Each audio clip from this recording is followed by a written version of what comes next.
I think sometimes when businesses go, okay, let's implement this new AI feature, the focus is going to be around like what are the sort of the benefits or the harms to the business itself. Do you have any advice on how to make sure that it's really that businesses start thinking about like what are the benefits or harms to their customers or to other people outside the business? I mean, look, if your company is using AI, then you just have to start thinking about the risks involved. It'd be silly not to. Yes, think about the business risks. I mean, there are business risks to it. I mean, it can be a significant investment of capital, or at least a significant investment of personnel, which is boils down to for a business is significant risk to capital. So there are risks, but there are ethical. Like I said, there are ethical risks, there are legal risks. Given generative AI in particular, which we haven't really talked about yet, there's lots of risk. One of the things about generative AI is that, well, there's two things. One, um, it's general purpose, so it could be used for all sorts of things, as opposed to non-generative AI or generative AI circa 2022. Sorry, AI circa 2020, earlier, or the first 3 quarters of 2022.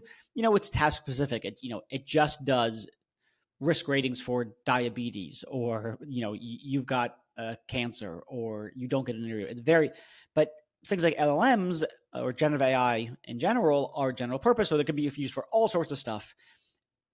And the use cases, we don't even know. There's countless use cases as far as we know, and so organizations don't know how people might use generative AI. That's worrying. And secondly, is just that relatedly, everyone in the organization has access to it. Everyone gets to use it. It's not just data scientists. Far from it.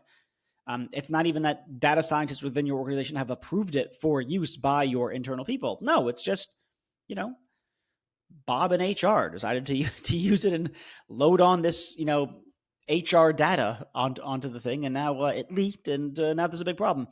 So at this point, it's bordering on negligent, frankly, not to have some kind of governance around how your organization does AI, because the risks are there. I mean, every organization has sensitive information, for instance, that they don't want leaking out. Every organization does sales and could potentially use a chatbot for sales in a way that is manipulative, objectionable in some kind of way. So yeah, there's problems abound. They're not. I think it's you can get your hands around them.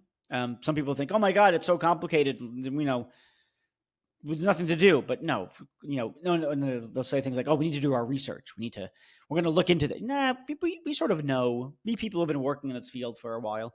We know what to do. It's just a matter of political will to do it, and that political will, incidentally, is increasing because leaders are anxious about the impacts of generative AI.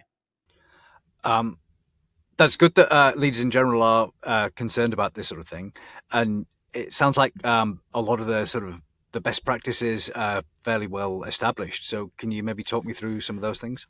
I wouldn't say. I mean, I don't like the phrase "best practices." It makes it sound like a list of things to just do, and then you're good. But the best practices are necessarily high level. I mean, they're necessarily generic. Check your models for bias. Make sure that the training data doesn't violate anyone's privacy or IP. Don't use a black box model in very high risk situations. So there we could like sort of rattle off some quote unquote best practices. But number one, insofar as best practices are agreed upon by the relevant community that this is what is good, we don't have that. We just don't have that kind of universal or widespread consensus, unless the consensus is so high level to be almost meaningless. The other thing is, as I was saying before, is how things actually get done in the organization, or how they ought to get done, depend very much on what the organization is like. So check your model for bias, have a cross-functional team involved. Okay, but the real work, the real mitigation is in the details, not in the sort of high level best practices. It's in how do we actually, given how our organization operates, given the personnel we have, given, the regulations to which we already have to comply, given our existing policies and governance structures, and given all those things, how do we best implement those so-called best practices? That's where the action is. That's where things get difficult. Not yeah, I would say difficult, I suppose. Doable, but not clear. The best practices are easy to articulate insofar as the best practices are extremely high level, like, vet your models for ethical risks, mitigate the ethical risks, don't violate people's privacy, make sure that your model is not discriminatory, don't engage in manipulative ways, et cetera, et cetera, et cetera. Check your generative AI for hallucinations, for false outputs. Sort of, no kidding.